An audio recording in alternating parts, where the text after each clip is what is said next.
পাকিস্তান ভারত এটা দুই দেশের যুদ্ধ না, পাকিস্তান ঈমানের প্রতীক, ভারত বেঈমানের প্রতীক, কুফরের প্রতীক। এজন্য ভারত পাকিস্তান যুদ্ধ না, ঈমান আর কুফরের যুদ্ধ। ইসরায়েল ফিলিস্তিন যুদ্ধ না, ঈমান আর কুফরের যুদ্ধ। এবং এই যুদ্ধে ইনশাআল্লাহ আজ কিংবা কাল মুমিন জিতবে ইনশাআল্লাহ। ওরা ওদের এই অপারেশনের নাম দিছে, এই হিন্দু বেঈমানরা, এই কসাই মোদি ভারতের ওই বেঈমান, তার এই অপারেশনের নাম দিছে অপারেশন সিঁদুর। এটা হিন্দু ধর্মের একটা চিহ্ন, হিন্দু নারীর চিহ্ন, কপালে সিঁদুর দেয়। এই সিঁদুর, এই আক্রমণের নাম দিছে অপারেশন সিঁদুর।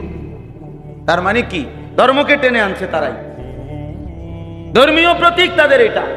তারা বুঝাইতে চাইছে এটা ধর্মের যুদ্ধ। এটা তারা ধর্মকে পাশে টানলে হিন্দু জনগণকে উত্তেজিত করতে পারবে।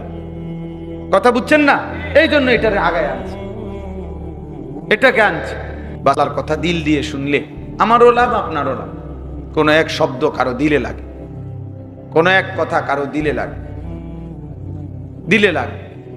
আমি বলছি না, আমি একবার উমরার সফরে আল্লাহর ঘরের কাছে মক্কা শরীফ, এক লোক আমারে দৌড়ায় আইসা বাংলাদেশি জড়ায়া ধরছে, ধরে বলতেছে, হুজুর আমি আপনার এক কথার কারণে আমি আল্লাহর ঘরে আসছি এবছর। আমি কি কথা? আমি ওয়াজে শুনছি আপনি বলছেন যেই চোখ কাবার কালো গিলাফ দেখে নাই, মদিনার সবুজ গম্বুজ দেখে নাই, সেই চোখ যেন কিছুই দেখে নাই। সেই চোখ আর দেখলো কি? আমি এটা আসলেও বলি, সবসময় বলি, আমার কাছে এটা খুব মনে হয়, বেটা তুমি কাবাই দেখলা না, বেটা তুমি দেখলাটা কি? তুমি মদিনাই দেখলা না, তুমি দেখলাটা কি? বইয়া বইয়া ডোলন আর গজল গাউন, হ্যাঁ? বুঝেন না কথা? আর যাওয়া ভিন্ন বিষয়, ভিন্ন বিষয়। কোরআনুল কারীম আল্লাহ তাআলা স্পষ্ট আছে, আশ্চর্য আয়াত। খুদ আল্লাহ তাআলা বলছে সূরা হজ্জের মধ্যে আছে, আল্লাহকে যদি কেউ প্রশ্ন করে, মাওলা এই যে আপনার বান্দারা হজে যায়, ফায়দা কি, লাভ কি? নামাজ আপনি যার যার জাগাত করাইতেছেন, রোজা যার যার জাগাত থেকে পালন করলেই হয়ে যায়, যাকাত পৃথিবীর যে কোনো প্রান্তে যার যার এলাকার থেকে আদায় করলেই হয়ে যায়, জিকির, তেলাওয়াত, দান, সাদাকা। কিন্তু একমাত্র ইবাদত হজ, এইটার জন্য আপনি পৃথিবীর শেষ প্রান্ত থেকে, ওয়ালা কুল্লি যামিরিন ইয়াতিনা মিন কুল্লি ফাজ্জিন আমিক, আল্লাহ বলছে পৃথিবীর শেষ প্রান্ত থেকে আমার বান্দা এত দূর থেকেও হজে আসবে, যেখান থেকে আসতে আসতে তার বাহন দুর্বল হয়ে যাবে। মানুষ না, মানুষ তো দুর্বল আগে হয়ে গেছে, বাহনও কি হয়ে গেছে, দুর্বল। আমি এই সময়ে ব্যাখ্যা করি আর কি, যে এত দূর থেকে আসবে যে মাঝখান দিয়ে ট্রানজিট নিয়া ফুয়েল না নিলে, তেল না নিলে আরেকবার যাইয়া ফুসতে হবে না। মাঝখান দিয়ে কোনো দেশে কি করতে হবে? ট্রানজিট দিতেই হবে। এত লম্বা দূরত্ব থেকেও কি আসে, মক্কায় আসে, যে এক ফ্লাইটে কি সম্ভব না, সম্ভব না। তার মানে বাহন কি হয়ে গেছে, দুর্বল হয়ে গেছে, বাহনের তেল শেষ, থামতে হবে তাকে। এত দূর থেকে আল্লাহ তাআলা তার বান্দাদেরকে কেন টেনে আনলেন, কেন নিচ্ছেন? তো আল্লাহ তাআলাকে যদি কেউ জিজ্ঞেস করে যে রব্বুল আলামিন কেন আপনার বান্দাদেরকে আপনি এত দূর নিয়ে গেলেন, কেন এত হজ্জে আনলেন, কেন কাবার কাছে? তো আল্লাহ বলেন সবকিছু মুখে বলা যায় না, লিয়াশহাদু মানাফিআ লাহুম, ও নিজে আইসা দেখে যান। লিয়াশহাদু অর্থ এটা, পরে আসতে বলো, পরে আসতে বলো, ও এসে দেখে যান, ও এসে দেখে যান। লিয়াশহাদু, সে যেন দেখে যায়, সে যেন আইসা দেখে, মানাফিআ লাহুম, তাদের জন্য আমি আল্লাহ কি পরিমাণ উপকারিতা, কি পরিমাণ ফায়দা, কি পরিমাণ আমি রেখেছি, ও আসে দেখো। আসলে আমি বুঝাবো, আমার ঘরের চারদিকে ঘুরবে আর আমি তার কলিজাটাকে নূর দিয়ে চমকায় দেব, আলোকিত করে দেব। कहां ये मेरी किस्मत के तवाफ तेरे घर का, मैं जागता हो या रब या ख्वाब देखता हो। कराची हजरत कुतुब आलम आरिफ बिल्लाह हजरत मौलाना शाह हकीम मोहम्मद अख्तर रहमतुल्लाह अलैहि কথা বলতেন। তিনি যখন আল্লাহর ঘরের তাওয়াফ করতেন তখন তিনি এই কথা বলতেন আর কাঁদতেন, বলতেন কাহা ये मेरी किस्मत, হায় আমার এই সৌভাগ্য কেমনে হইল, আয় মাওলা আপনি আমার এই সৌভাগ্য কেমনে দিলেন যে তাওয়াফ তেরে ঘর কা, আমি আপনার ঘরের তাওয়াফ করছি। मैं जागता हो या रब या ख्वाब देखता हो, আয় মাওলা আমি বুঝতেছি না আমি কি জেগে আছি নাকি স্বপ্ন দেখছি। मैं जागता हो या रब या ख्वाब देखता हो, ख्वाब মানে কি, জেগে আছি না স্বপ্ন দেখছি। আর শেখ তোমার বাপেরে নিবা কোন দিন কও, বলো। জিন্দেগির প্রথম টার্গেট করো, বাড়ির দরকার নাই, বিল্ডিং এর দরকার নাই, জমি কিনারও দরকার নাই। জীবনের বড় খেদমত হবে বাপকে আল্লাহর ঘর দেখা, আল্লাহর ঘরে নাও, মালিকের ঘর ঘুরুক, বহুত বড় খেদমত হবে, বহুত বড় খেদমত।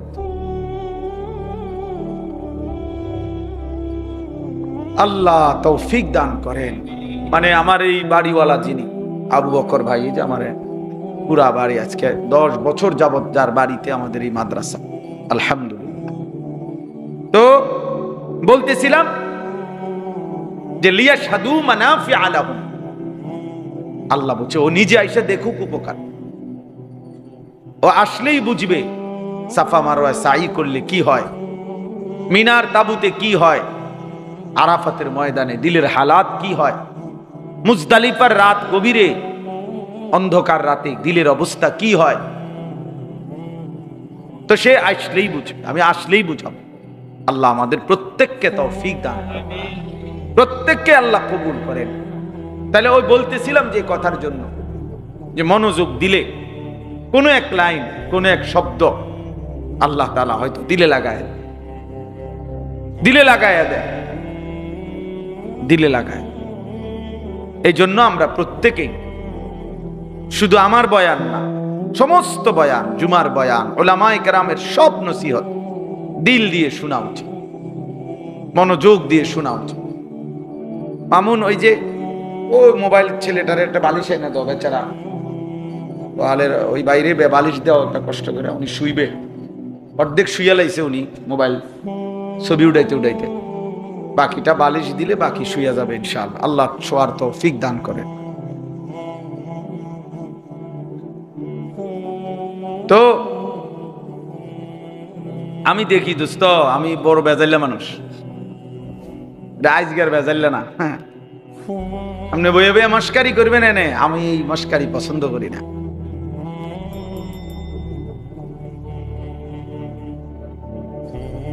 চলেন, তো এই জন্য বললাম মনোযোগ দিলে ভালো। যাই হোক, তো কোরআনুল কারীমের মধ্যে আল্লাহ তাআলা সূরা হজ, ওই সূরার মধ্যে হজ্জের কথাও আছে, কুরবানির কথাও আছে। ওয়ায়াযকুরু ইসমাল্লাহি ফি আইয়ামিন মা'লুমাতিন আলা মা রাযাকাহুম মিন বাহিমাতিল আনআম ফাকুলু মিনহা ওয়া আত'ইমুল বাঈসাল ফাকির।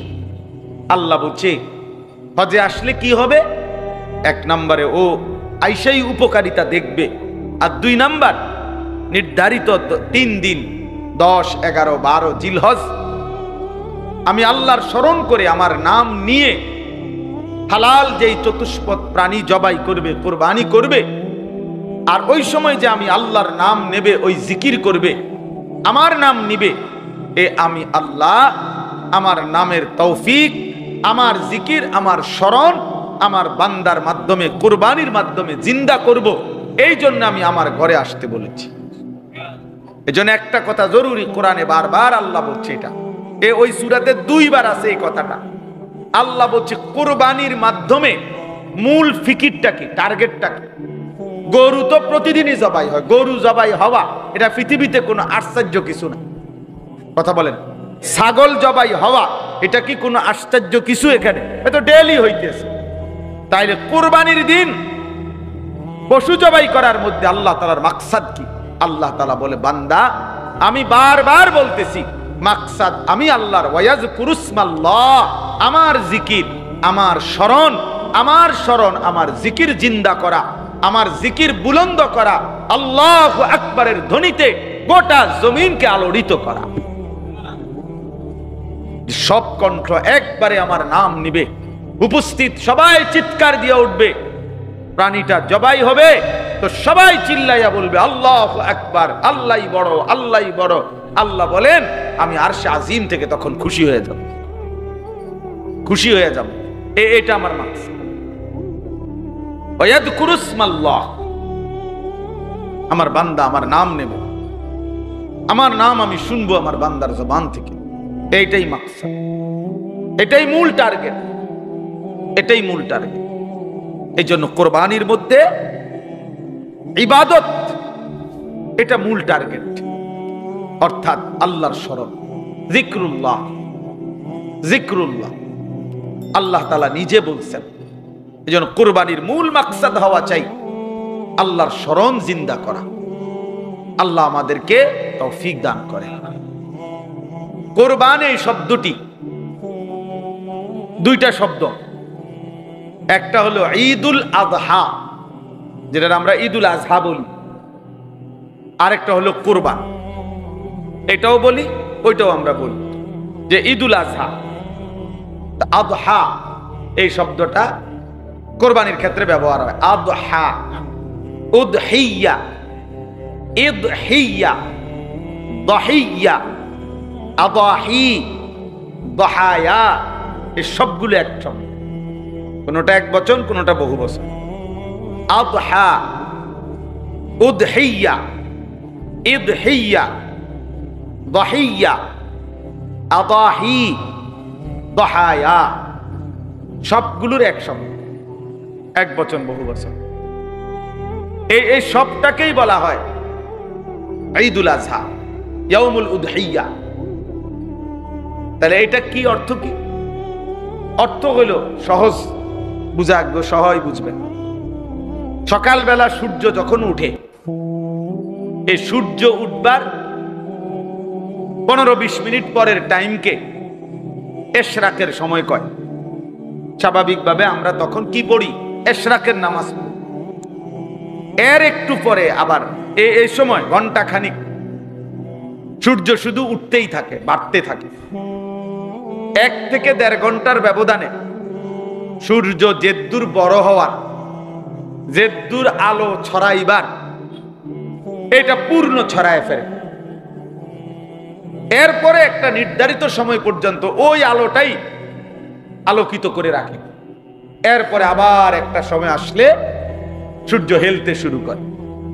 তো এই প্রথম যখন সূর্য ওঠে তখন আলো বাড়তে বাড়তে বাড়তে 1-1.5 ঘন্টা ব্যবধানে যখন পূর্ণ আলোকিত হয়, সূর্যটা ছড়িয়ে পড়ে আলো, ওই টাইমটাকে বলা হয় ওয়াক্তুদ দুহা, দোহার সময়, চাষতের সময়।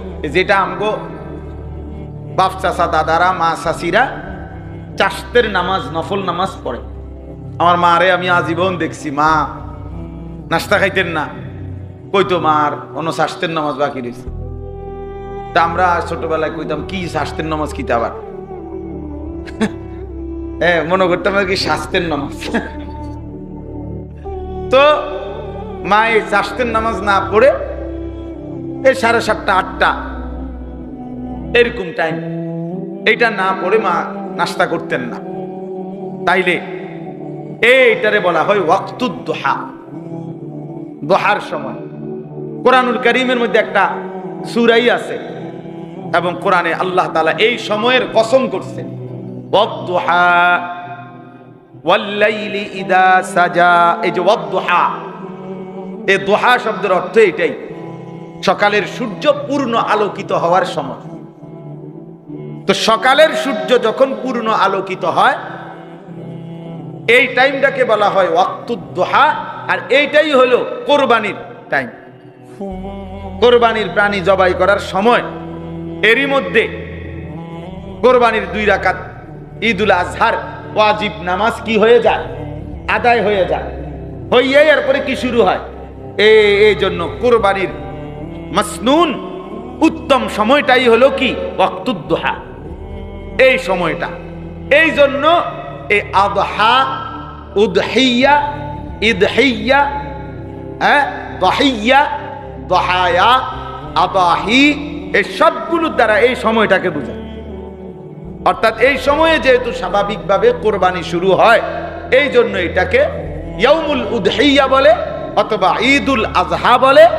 এইটাকে এই জন্য বলা এই কোরবানির শুরুর টাইমটাকে। হাদিসের মধ্যে আছে সাহাবায়ে কেরাম নবী সাল্লাল্লাহু আলাইহি ওয়াসাল্লামকে জিজ্ঞেস করছে, মা হাদিহিল আদাহি ইয়া রাসূলুল্লাহ, হে আল্লাহ রাসূল, আদাহি এই যে বহু বচন, এই উদহিয়াটা এটা কি? আমরা যে কুরবানি করি এই সময়টা। আল্লাহর নবী সাল্লাল্লাহু আলাইহি ওয়াসাল্লাম বললেন, সুন্নাতু আবিকুম ইব্রাহিম, তোমাদের পিতা ইব্রাহিম আলাইহিস সালামের সুন্নাত। আমাদের পিতা কে? ইব্রাহিম আলাইহিস সালাম, তার সুন্নাত এটা, সুন্নাত এটা। তো আল্লাহর নবী সাল্লাল্লাহু আলাইহি সাল্লাম কে সাহাবীরা তাহলে এই শব্দটা ব্যবহার করছে, আদাহি, আদাহি। হাদিসের মধ্যে যত কিতাব আছে, হাদিসের কিতাব, ওই কিতাবের মধ্যে কোরবানি সম্পর্কিত হাদিসগুলো যেখানে উল্লেখ করা হয়, ওই কিতাবটাকেই বলা হয় কিতাবুল উদহিয়া। তাইলে এই শব্দটা এখানে। আচ্ছা, এটা বুঝলেন। আর হইল দ্বিতীয় শব্দ হইল কোরবান, যেটা আমরা সবাই বলি কোরবানির ঈদ। কোরবান, এ কোরবান এটাও আরবি শব্দ এবং এটাও হুবহু কোরআন শরীফে আছে। এই যে এখানে আছে, ইজ কাররাবা কোরবানান, এই যে কোরবান, এই শব্দটি হাদিসে ব্যবহার হয়েছে। আবার আরো একটা সূরা আল ইমরানে খুব সম্ভব, বিকুরবানিন তাকুলুহুন নার, এখানে আছে কোরআন শরীফ কোরবান শব্দটি ব্যবহার আছে কোরআনে। কোরবান মানে কি? কুরব, বড় কাফ রা বা এলো মূল অক্ষর। অর্থ হইল কারো নৈকট্য অর্জন করা, কারো ঘনিষ্ঠ হওয়া, কারো কাছে যাওয়া। ওয়াসাবিকুন আস-সাবিকুন উলাইকাল মুকাররাবুন। এই আল্লাহ তাআলা বলেন, হাশরের ময়দানে তিন ধরনের মানুষ হবে। এক ধরনের মানুষ হবে সাবিকুন, অগ্রবর্তী বাহিনী, যারা আল্লাহ তাআলার মুকাররাব, একদম ঘনিষ্ঠ। আর আরো দুই দল হবে আসহাবুল মাইমানা, যারা ডান পাশের বাহিনী। আরেক দল হবে আসহাবুল মাশআমা, বাম পাশের বাহিনী।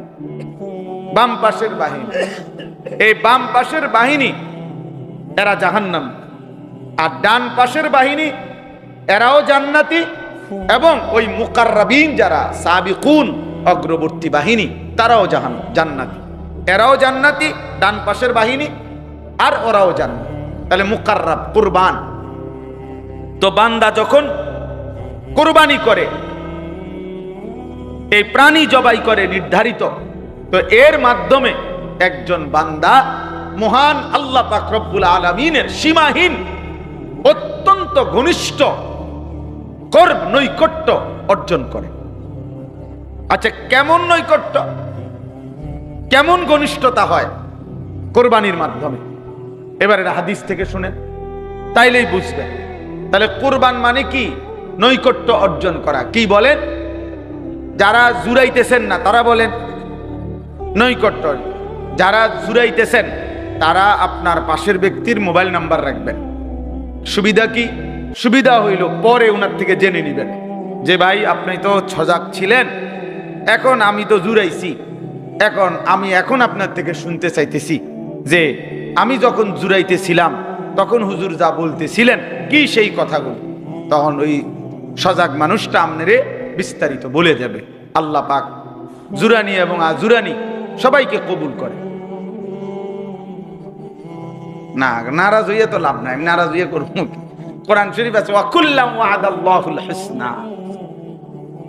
আল্লাহ তাআলা বলছে যেই সমস্ত সাহাবীরা মুজাহিদ যুদ্ধ করছে আর যারা কোনো কারণবশত যুদ্ধে অংশগ্রহণ করতে পারে নাই, কাঈদিন বসা ছিল, যাইতে পারে নাই, আল্লাহ বলছে যাও, ওরা কারণবশত যাইতে পারে নাই আর এরা যুদ্ধে গেছে, যাও, আমি উভয়ের জন্যই আমি আল্লাহ জান্নাতের ওয়াদা দিয়া দিলাম।